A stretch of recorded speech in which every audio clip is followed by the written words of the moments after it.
اگلا سوال ہے، ساتھی نے ایک پوسٹ بھیجی، ایک کیا بہت 2-3 پوسٹیں انہوں نے بھیجی ہیں، جس میں انہوں نے یہ شبہ ظاہر کیا ہے کہ جیسے بہت ساری مشہور دعائیں ہیں جو ہم لوگ روزمرہ کی زندگی میں عام طور پر جو استعمال ہوا کرتی ہیں اب تک، اس کے اوپر انہوں نے ایک کتاب کا حوالہ بھی دیا، پوسٹ بھی بھیجی ہے، جس میں بہت ساری، جیسے مثال کے طور پر پہلی پوسٹ انہوں نے بھیجی کہ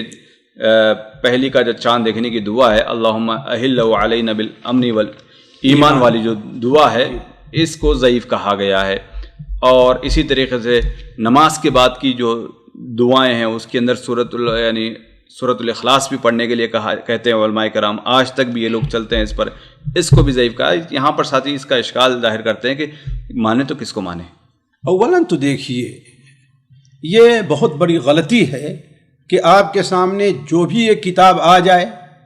اس میں لکھا ایک حدیث ضعیف، تو آپ علماء کا ایک مسلمہ جو بات چلی آ رہی ہے آپ اس کو چھوڑ کے اس کے اوپر عمل کرنا شروع کر دیں، جی ہے نا؟ یہ تو وہی ہے کہ ہم جس تقلید کا محاربہ کرتے ہیں اسی تقلید میں آپ جا کر کے پڑ گئے ہیں، ہے کہ نہیں؟ علامہ البانی سے ایک بار ایک سوال کیا گیا، بڑا بہترین سوال کیا گیا کہ آپ کا اور شیخ ابن باز کا اگر باہمی اختلاف ہو تو ہم کس کی بات مانیں؟ تو علامہ البانی نے کہا کہ اس کو تم چھوڑ دو تھوڑی دیر، ہمارا اور شیخ ابن باز کا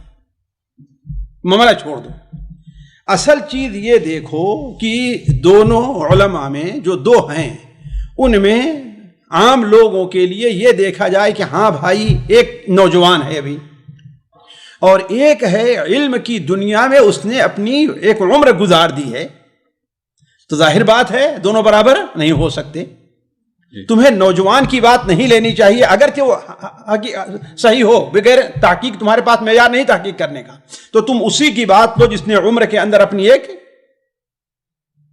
علم میں اپنی ایک عمر گزار دی ہے۔ تو ہمیں اس پر بھی توجہ دینی چاہیے کہ اگر ایک چیز ہے اس کے اوپر علماء برابر عمل کرتے آئے ہیں۔ اب ایک نوجوان کھڑا ہوتا ہے یا ایک دوسرا شخص کھڑا ہوتا ہے اور کہتا ہے کہ حدیث ضعیف ہے، اس بدعت، اس کے اوپر عمل نہ کرو، ہے کہ نہیں؟ جیسے ہمارے یہاں 1000%، صرف 100% ہی نہیں، علماء اسی طرف گئے ہیں کہ ہر مسجد کے اندر کیا ہے؟ اعتکاف جائز ہے کہ نہیں ہے؟ جہاں اقامت، اب جو ہے آخر میں بعض لوگوں نے علامہ البانی رحمہ اللہ کے فتوے کو لے کر کے بلبلہ مچانا شروع کر دیا، ہے کہ نہیں؟ اب ایک طرف جہاں علماء کا اتنا بڑا گروپ ہو اور دوسرا علامہ البانی ہوتا کہ کس کی بات مانی جائے گی؟ خود علامہ البانی کے اصول کے مطابق اس کی بات مانی جائے جس طرف زیادہ لوگ ہیں۔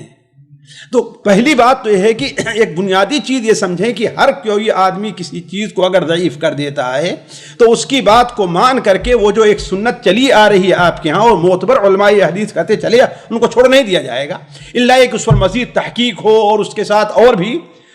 بڑے چوٹی کے پائے کے علماء اس میں شریک ہو جائیں، ہے کہ نہیں؟ اس لیے ہمیں، میری گزارش ہے اس نوجوانوں سے کہ چاہے ہر کوئی بھی آدمی ہو، کوئی ایک کتاب لکھتا ہے، نوجوان ہے اور علم میں فقہ کے اندر اس کا قدم صدقن، یعنی ایک اچھی جو ہے اس کی کا تجربہ اور اس میں عمر نہیں گزاری ہے، تو اس کے پیچھے نہیں پڑ جانا چاہیے۔ اب آتے ہیں اس حدیث کی طرف۔ اس حدیث جس کو سنن ترمذی سے نقل کیا ہے انہوں نے، اللہم احل علینا بالامن والایمان والسلامت والاسلام ربی وربک اللہ، یہ جو الفاظ سنن ترمذی کے اندر آئے ہوئے ہیں اس میں کوئی شک نہیں ہے کہ اس سند کے لحاظ سے ایک حدیث ضعیف ہے، لیکن علماء کے بار چاہے آج علامہ البانی ہیں یا اس سے پہلے حافظ بن حجر ہیں، ذہبی اس سے پہلے چلے خود امام ترمذی ہیں، اگر کسی حدیث کو حسن کہتے ہیں تو اس کا معنی یہ نہیں ہوتا ہے کہ یہ سند ہی حسن نہیں، بلکہ اگرچہ اس سند کے اندر کوئی ضعف اور کمزوری ہے لیکن اس کی مؤیدات دوسری حدیثیں موجود ہیں۔ جیسے مثال کے طور پر یہی حدیث ہے، کون سی؟ اللہم احل بالامن والایمان، ہے کہ نہیں؟ حافظ بن حجر رحمہ اللہ علیہ نتائج الافکار میں ان تمام چیزوں کو سامنے رکھ کر کہا کہ یہ حدیث کیا ہے؟ حسن کے درجے کو پہنچتی ہے۔ جیسے مثال کے طور پر خود حضرت عبداللہ ابن عمر کی ایک روایت ہے جسے امام ابن حبان رحمہ اللہ اپنی کتاب صحیح میں نقل کر کے اسے صحیح قرار دیتے ہیں۔ تو یہ حدیث جو طلحہ ابن عبید اللہ کی ہے، شاید اس میں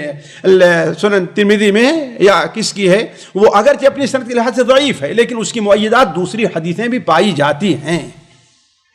اور جانتے ہیں حسن دو قسم کے، حسن لذاتی، حسن لغیرہ ہے۔ حسن لذات ہی وہ حدیث ہے کہ خود سند اپنی کیا ہے، اس کے اندر ذاتی طور پر یہ حسن پایا جا رہا ہے، صحیح کی تمام شرائط اس میں پائی جا رہی، البتہ ضبط کامل جو راوی کا ہونا چاہیے اس کے اندر نہیں ہے۔ اور حسن لغیرہ جو ہے وہ یہ ہے کہ ایک سند سے یہ حدیث صرف ایک سند کو لیا جائے تو وہ ضعیف ہے، لیکن اسی طریقے سے اس کی مؤیدات دوسری سندیں بھی ہیں جو اس سے اس کو تقویت ملتی ہے، جس سے اس کو تقویت ملتی ہے، تو یہ حدیث اسی قسم کی ہے، لہذا اس کے اوپر عمل کرنے میں کوئی حرج نہیں ہے۔ جی شیخ، آپ نے یہاں پر ایک جملہ کہا کہ جس کی زیادہ عمر علم میں گزری ہو، تقوی میں گزری ہو، اس کی بات لینی چاہیے۔ جی، تو یہاں پر علماء احناف یہی دلیل دیتے ہیں کہ آج لوگ جو ہے امام البانی اور امام شیخ بن باز وغیرہ کو فالو کرتے ہیں، اس سے اچھا ایک امام ابو حنیفہ تک ہم امام البانی کی تقلید نہیں کرتے، شیخ بن باز تقلید نہیں کرتے، انا علامہ البانی اور شیخ بن باز ابھی تقلید کی دعوت دیتے ہیں۔ ہم تو علامہ البانی اور شیخ بن باز کو اس لیے کہ یہ اسی منہج کے اوپر چلے آ رہے ہیں جو امام ابو حنیفہ اور دوسرے علماء کا ایک منہج چلا آ رہا ہے۔ خود امام ابو حنیفہ رحمہ اللہ نے کہا کہ میرا قول اگر حدیث نبی کے خلاف ہے تو اس کو دیوار پر مار دو۔ حافظ امام شافعی نے کہا لا تقلدونی ولا مالکا، نہ میری تقلید کرو نہ امام مالک کی تقلید کرو، ہے کہ نہیں؟ تو ہم تو اسی منہج کے اوپر ہیں، نہ یہ کہ امام البانی کو اپنا مقتدی اور اپنا مقلد مان لیا کہ ہم ان کی تقلید کر رہے ہیں، نہیں، یہ قطعاً نہیں ہے۔ ہم کتنی ایسی باتیں ہیں چاہے فقہ کے لحاظ سے حدیث کی تصحیح اور تضعیف کے لحاظ سے علامہ البانی کی مخالفت کرتے ہیں، ہر اہل حدیث کی یہ بات کوئی نئی بات نہیں۔ کون کہتا ہے کہ ہم علامہ البانی کی تقلید کرتے ہیں؟ ہم تو اگر ان کا نام پیش کرتے ہیں، شیخ ابن باز کا، حافظ ابن حجر کا، یہ تو بطور شاہد کے پیش کرتے ہیں، نہ یہ کہ بطور دلیل کے، دونوں میں فرق ہے، بطور شاہد کے نہ کہ بطور دلیل کے۔ جی نہیں، جو دلیل امام ابو حنیفہ رحمۃ اللہ علیہ نے دی تھی، کیا وہ بات صحیح نہیں تھی ان کی؟ بھائی امام ابو حنیفہ رحمہ اللہ سے جس طریقے سے علامہ البانی ہیں، ابن باز ہیں، فلاں ہیں، ان سے غلطی، ویسے امام ابو حنیفہ سے بھی غلطی ہو سکتی ہے کہ نہیں غلطی ہو سکتی ہے؟ تو ہم امام ابو حنیفہ رحمہ اللہ کی ان باتوں کو بصر و چشم قبول کرتے ہیں جو صحیح حدیث کے اوپر، صحیح دلائل پر مبنی ہیں، کہیں نہیں ان کا انکار کرتے۔ اسی طریقے سے ان علماء کی بھی باتیں بھی بصر و چشم قبول کرتے ہیں جو صحیح دلائل پر مبنی ہیں۔ نہیں، دلائل صحیح ہو وہ تو بات سمجھ میں آتی ہے بات، لیکن میرا جو سوال ہے حدیث کے صحیح اور ضعیف ہونے میں اس وقت کے علماء کرام نے صحیح کہا ہوگا نا؟ نہیں کہا ہوگا بھائی، بسا اوقات کسی عالم کے بعد دیکھیے امام شافعی رحمہ اللہ نے کہا تھا کہ اگر یہ حدیث صحیح ہو جائے تو یہی میرا مذہب ہے، لیکن مجھ تک حدیث جو پہنچی ہے صحیح سند سے نہیں پہنچی ہے کہ نہیں ہے؟ تو بسا اوقات رائے پر عمل کرنے کے بجائے وہ کیا کرتے تھے، کسی ضعیف حدیث کے مطابق فتویٰ دے دیتے تھے، اور کہتے بھی تھے اذا صح الحدیث فہو مذہبی، وہ کہہ بھی دیا کرتے تھے۔ اسی لیے امام شافعی رحمہ اللہ کے بعد شاگرد ہیں، انہوں نے اور مس سے امام شافعی کے نزدیک اگر عورت کوئی چھو لے تو کیا وضو ٹوٹ جاتا ہے، لیکن امام شافعی نے کہا کہ اگر حضرت عروہ کی یہ حدیث حضرت عائشہ سے مروی ہے، اگر صحیح سند سے مجھ تک پہنچ جائے تو میں اس کے مطابق فتویٰ دوں گا کہ اللہ کے رسول نے قبل بعض نسائہ، اپنی بعض ازواج مطہرات میں سے کسی کو بوسہ دیا اور بغیر وضو کے آپ نماز پڑھ لیا، اگر کہا صحیح ہو جائے تو انہوں نے کہا کہ ہاں دیکھیں اس سند سے آئی ہے، یہ صحیح ہے، لہذا ہمارے امام کا مذہب یہی، اپنی کتاب سے کاٹا اور وہاں پر مذہب لکھ دی۔ یعنی ان تک وہ چیز صحت کو صحیح بالکل نہیں، صحت نہیں پہنچی، بعد کے لوگوں کو معلوم یہ چیز، اس لیے کہ اس زمانے میں علماء اور صحابہ اور دوسرے متفرق تھے نا، ایک کتاب جمع ہو کر کے نہیں آئی تھی۔ اچھا، بسا اوقات یہ بھی ہوتا ہے کہ ایک راوی پر کوئی شخص کسی حسن ظن کی بنیاد پر اعتماد کرتا ہے، لیکن دوسرے علماء اس پر اعتماد نہیں کرتے۔ اسی لیے امام شافعی شاید ابراہیم الحجری ہیں، ان کے استاد یا کیا کہتے ہیں، ان کے بارے میں کہتے ہیں حدثنی من اثق بہ، علماء کہتے ہیں کون ہے بتائیے، آپ کو ہو سکتا آپ کو اس پر اعتماد ہو لیکن دوسرے کو اس پر اعتماد نہیں۔ تو یہ بھی بسا اوقات فرق پڑا کرتا تھا، اس لیے جمہور زیادہ تر یا جو شخص اس راوی کے ضعیف ہونے کی وجہ بتا رہا ہے اور ایک وجہ بتا نہیں رہا، ایک ثقہ کر رہا ہے صرف اصل بنیاد کے اوپر کہ اصل چیز ہے مسلمان کے اندر کہ وہ ثقہ ہے، الا یہ کہ اس کا کمزور ہونا کسی طریقے سے ثابت ہو جائے، تو اس کے پاس ثابت نہیں ہوا لیکن دوسرے علماء کے نزدیک کیا ہے وہ ثابت ہو گئی، اب جب کتابیں ضبط ہو کر کے تقریباً سامنے آ گئی ہیں، روات کے اوپر امام ابن حبان سے لے کر کے امام ذہبی، ان لوگوں نے تمام اقوال کو دیکھا، اس کے بعد ایک فیصلہ کیا ہے، اس لیے علماء کا اعتماد اس کے اوپر اب ہو گیا ہے۔ جی یعنی اگر کوئی سوال کرے ہم سے کہ آپ جو ہے یعنی بڑے علماء کے بعد امام البانی رحمۃ اللہ علیہ کی باتوں کو ترجیح دیا کرتے تھے، تو لیکن آج امام البانی کی باتوں پر امام یوسف یا بھائی ہم یہ نہیں ترجیح دیتے، ہم ترجیح اس لیے نہیں دیتے ہیں کہ علامہ البانی کا تصحیح اور تضعیف میں جو ہے اصول، علامہ البانی علل حدیث دوسری چیزوں پر اپنی ایک عمر لمبی گزار دی ہے۔ حافظ ابن حجر رحمہ وہ حافظ زبیر الجزئی کو وہ مقام حاصل نہیں ہوا، ہر آدمی جو دونوں کتابیں پڑھتا ہے وہ جانتا ہے، جو دونوں کتابیں پڑھتا ہے وہ جانتا ہے، وہ اچھی طریقے سے اندازہ لگا سکتا ہے۔ اور حافظ زبیر علی زئی نے جو ایک اپنا ایک اصول رکھا ہے، یہ اصول ہم دیکھتے ہیں کہ علماء کے اصول کے خلاف ہے۔ ان کے نزدیک کیا ہے کہ ضعیف حدیث اگر 2-3 ضعیف سندوں سے آئے پھر بھی اسے قبول نہیں کیا جائے گا۔ ظاہر بات یہ بات بالکل غلط ہے۔ ہم لوگ اصولی طور پر دنیا کے لحاظ سے لے لیں، یہ کیا ہے، مندل ہے، یہ دو آپ لے لیں، ہے کہ نہیں؟ ایک جو ہے بڑی آسانی سے پھٹ جائے گا، لیکن اس میں دونوں کو آپ ملا دیں تو اتنی آسانی سے یہ قوت ملے گی نہیں ملے گی اس کو۔ 2 رسیاں ضعیف ہوں، کمزور ہوں، وہ الگ الگ آسانی سے، لیکن 2 تو کیا ہے اس کی ایک طرح قوت پہنچ جاتی ہے۔ تو ایسے 2 سندیں ایسے ہیں، اسی لیے علماء شرط لگاتے ہیں کہ اس میں کذاب نہیں ہونا چاہیے، یعنی یہ ہے بالکل سڑا ہوا نہ ہو کہ ہاتھ سے پڑے تو ٹوٹ جائے، ہے کہ نہیں؟ بالکل سڑا ہوا جو لوگ یہاں پر یہ جو اشکال پیدا کرتے ہیں ان کا یہی جواب ہوگا کہ لوگ کہتے ہیں کہ 2 جھوٹ مل کر ایک سچ تو نہیں، یہی تو راوی کو جھوٹا نہیں ہونا ہے، کذاب نہیں ہونا ہے، سخت ضعیف نہیں ہونا ہے۔ جو ضعف ہلکے قسم کا ہے، ہلکے قسم، مثال سے کسی طرح تدلیس کی اس کے اندر برائی پائی جاتی تھی، ہے نا، اب دوسرا آیا اس کو اندر تدلیس کی برائی نہیں تھی، تو اس کا مطلب ہے کہ یہاں اس نے اس کی تائید کر دی، تو اس کا مطلب ہے کہ یہ یہاں پر یا ایک آدمی ہے جس کے حافظے میں کسی قسم کا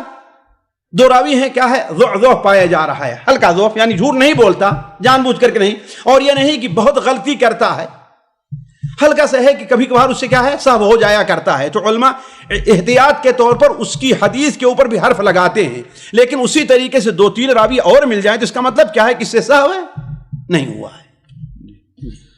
یہ شیخ محترم آگے بھی انہوں نے بہت ساری پوسٹیں بھیجی، سب کی یہی حقیقت ہے کہ افطار کے وقت کی جو دعا ہے اور اسی طریقے سے تکبیرات عیدین کی جو تکبیرات ہیں اس کے تعلق سے،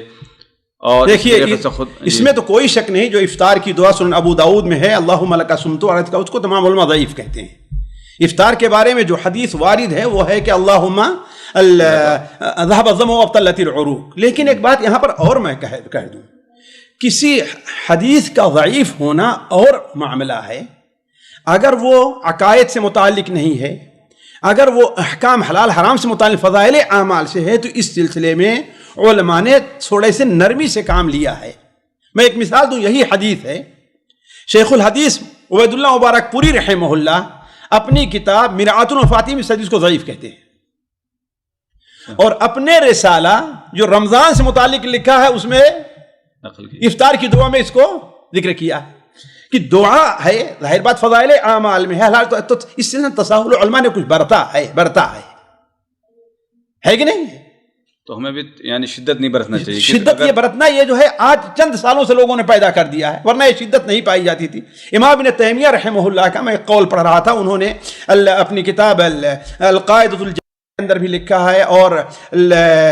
یہ فتاوی کے اندر بھی ہے کہ جس کا خلاصہ ہم نے یہ سمجھا ہے کہ اگر کوئی حدیث ایسی ہے جو اصول میں نہیں ہے، حلال حرام میں نہیں ہے، اور روح شرع سے ٹکراتی بھی نہیں ہے، تو اس کو بیان کرنے میں کوئی حرج نہیں ہے۔ جس کے بارے میں جانے نہیں کہ یہ کذب ہے، جھوٹی ہے، اس کے بیان کرنے میں کوئی حرج نہیں۔ جی اسی طریقے سے اسی طریقے سے دوسری حدیث آپ نے کیا رکھی تھی، تکبیرات عیدین۔ تکبیرات عیدین علماء کا اس پر تقریباً اتفاق ہے کہ اللہ کے رسول صلی اللہ علیہ وسلم سے جتنی حدیثیں مروی ہیں وہ کیا ہیں، وہ ضعیف ہیں، البتہ صحابہ سے بسند صحیح ثابت ہے، مصنف وغیرہ میں حضرت عبداللہ ابن مسعود سے، حضرت عبداللہ بن عباس سے، اللہ اکبر لا الہ الا اللہ، اللہ اکبر اللہ اکبر لا الہ الا اللہ واللہ اکبر۔ تو یہ ہم کیا ہے، چونکہ صحابہ سے بسند صحیح ثابت، ہم اسے مرفوع حدیث سمجھ کر کے نہیں، اس لیے کہ دیکھیے اللہ کے رسول صلی اللہ علیہ وسلم کی حدیث سے اور قرآن مجید سے اس کے خاتمے کے اوپر تکبیر پڑھنا، اللہ کا ذکر کرنا وارد ہے کہ نہیں وارد ہے؟ اب وہ ذکر کی کیفیت کن الفاظ میں ہو یہ ہمیں صحابی سے اس میں حدیث میں نہیں ملی صحیح سند سے، لیکن صحابی سے صحیح سند سے ملی ہے، تو ہمارے اپنے ذکر سے تو ان کا ذکر افضل ہوگا کہ نہیں افضل ہوگا؟ جی ہے کہ نہیں؟ تو ہم اس کو ذکر سمجھ کر کے، نہ یہ کہ سنت سمجھ کر کے کر رہے ہیں. اسی لیے علماء کہتے بھی ہیں کہ جن الفاظ میں بھی تم تکبیر کہہ دو گے تمہاری تکبیر ادا ہو جائے گی، لیکن بہتر کیا ہے؟ صحابہ خاص حضرت عبداللہ ابن عباس، حضرت عبد المسعود، جو یعنی ایسے کبار صحابہ میں ہیں، اگر کوئی ایسی حدیث نہ پائی جائے، اگر ان کا اثر پایا جائے تو میں تو کہتا ہوں یہ بدریہ اولا قابل قبول ہے. جی اسی طریقے خطبہ نکاح وغیرہ کے تعلق سے کیا ہے؟ کوئی اور بات ہے اس میں؟ یہ وہی سیم بات ہے ویسی خطبہ نکاح، یعنی وہ جو نکاح من سنتی والی حدیث ہے، اور اس طریقے سے پورے خطبہ نکاح کو قرار دیا گیا. نہیں، پورے خطبہ نکاح جو ہے، دیکھیے بسا اوقات کسی بھی عالم کی ایک حدیث کو لے کر کے اس پر نہیں چلنا چاہیے. خطبہ حاجہ جس کو کہا گیا ہے نکاح، اور دوسرے میں علامہ البانی رحمہ اللہ کے ایک رسالہ اہل علم کے لیے بڑا مفید ہے، خطبۃ الحاجہ، اس پر جو ہے ایک رسالہ ہی لکھا ہے. اور یہ بات واضح کر دوں کہ یہ حدیث سنن ابو داؤد میں بھی ہے، سنن نسائی میں بھی ہے، مسند احمد وغیرہ کے اندر بھی موجود ہے. سنن ابو داؤد میں یہ حدیث جو آئی ہوئی ہے وہ سفیان عن ابی اسحاق السبیعی عن عبید اللہ ابن عبداللہ ابن مسعود اور ابو الاحوص، اسی طریقے سے اسرائیل عن ابی اسحاق عن السبیعی. تو ابو اسحاق السبیعی یہ راوی جو ہیں ان کا حافظہ آخری عمر میں بگڑ گیا تھا، جس کو اختلاط کہتے ہیں، یعنی ادھر کی اس حدیث کو ایسے، اس حدیث کو ایسے ملا دیا کرتے تھے. اسی لیے خطبہ حاجہ میں ایک جگہ یا ایھا الذین آمنوا اتقوا اللہ، یا ایھا الناس اتقوا ربکم کو یا ایھا الذین آمنوا اتقوا ربکم انہوں نے کہہ دیا ہے، تو ان کے اندر اختلاط پایا جاتا تھا. تو سنن ابو داؤد کا لحاظ رکھ کرتے ہیں تو یہ حدیث ضعیف ہے. کیوں؟ اس لیے کہ اسرائیل نے اور سفیان نے اس حدیث کو ابو اسحاق سے ان کے اختلاط کے بعد بھی سنا اور پہلے بھی سنا ہے حدیثوں کو. البتہ ایک راوی ہے امام شعبہ رحمہ اللہ، جن کی حدیث کہاں پر ہے؟ مسند احمد میں اور سنن نسائی میں ہے. وہ بھی ابو اسحاق السبیعی سے روایت کرتے ہیں، اور ابو اسحاق سبیعی سے انہوں نے اختلاط کے بعد کوئی حدیث نہیں روایت کی. اس لیے علماء سنن ابو داؤد کی سند پر اعتبار کر کے نہیں، مسند احمد اور سنن نسائی کی سند پر اعتماد کر کے اس حدیث کو صحیح کہتے ہیں. اسی لیے میں اپنے ان احباب سے کہوں گا جو ابھی نئی عمر کے ہیں اور علم سیکھنا چاہتے ہیں، ان کو سامنے یہ بات واضح ہے کہ علم صرف کتابوں سے نہیں سیکھا جاتا، علم کتابوں سے نہیں سیکھا جاتا. امام شافعی نے کہا ہے کہ اخی لن تنالوا العلم الا بستۃ سأنبئك عن تفصیلها ببیان ذکاء وحرص واجتہاد وبلغۃ وارشاد استاد استاد. تو آپ علم حاصل کرنا چاہتے ہیں، ٹھیک ہے، اس کتاب کو سامنے رکھیے، بڑی بہترین کتاب ہے اسلامی وظائف، اور اس کی تخریج ہم نے بھی کی ہے. البتہ یہ ہے کہ ہم نے جو اس پر صحیح اور ضعیف ہونے کا علماء کے اقوال نقل کیے تھے، تابع نے اس کو باقی نہیں رکھا، ورنہ جو چھپی ہے چاہے دلی سے ہو، وہ میری پوری تخریج کیا ہے وہ میری ہے اس پر، ہے کہ نہیں؟ تو یہ بڑی بہترین کتاب ہے دعا کے لحاظ سے. ہاں یہ الگ مسئلہ ہے کہ اس میں بعض ضعیف حدیثیں بھی ہیں، اور جانتے ہیں دعا کے بارے میں علماء نے اس قسم کا تساہل رکھا ہے. تو آپ حاصل کرنا چاہیں ٹھیک ہے، اس کتاب کو رکھیے، لیکن اپنے ساتھ کسی اہل علم سے آپ کا تعلق بھی رہے، چاہے ٹیلی فون کے ذریعے یا ہفتے میں ایک دن اس کے یہاں آنے جانے کے ذریعے، ہے کہ نہیں، تاکہ وہ آپ کے سامنے حقائق کو واضح کر دے. جی چلیے، بات لمبی ہو گئی. سامعین کرام، ہمارے علمی اور عوامی دروس اور سوال و جواب کی مجلسوں سے آپ خود بھی مستفید ہوں اور اپنے دوست و احباب کے ساتھ بھی شیئر کریں. عین ممکن ہے کہ آپ کے شیئر سے کسی کی اصلاح اور آپ کے لیے صدقہ جاریہ بن جائے. واٹس ایپ پر اسلامک میسج حاصل کرنے کے لیے نمبر نوٹ فرمائیں: یعقوب عزیز 00966 5089599707. واٹس ایپ سوال و جواب گروپ میں ایڈ ہونے کے لیے نمبر نوٹ فرمائیں: عبدالسلام عمری 00966502627 نمبر بھیجتے ہوئے نام اور پتہ ضرور لکھیں۔ اسی طرح ہمارے یوٹیوب چینل اسلامی دعویٰ کو ضرور سبسکرائب کریں